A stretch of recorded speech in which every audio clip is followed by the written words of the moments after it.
پنج سالên pêş me de wê nikarbin destdirêjê îrada me bikin. 5 sal ev der wê bibe şaredariya gel û civakê û deriyê şaredariya Amedê wê her dem heta dawî ji we re vekirîbe. Hûn her hebin her bijin Amed savî gelin.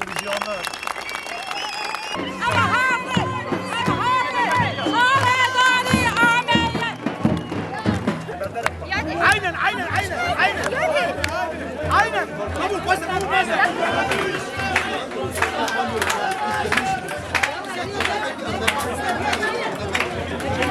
Ev ayvanê gelin, ev meclisa gelin.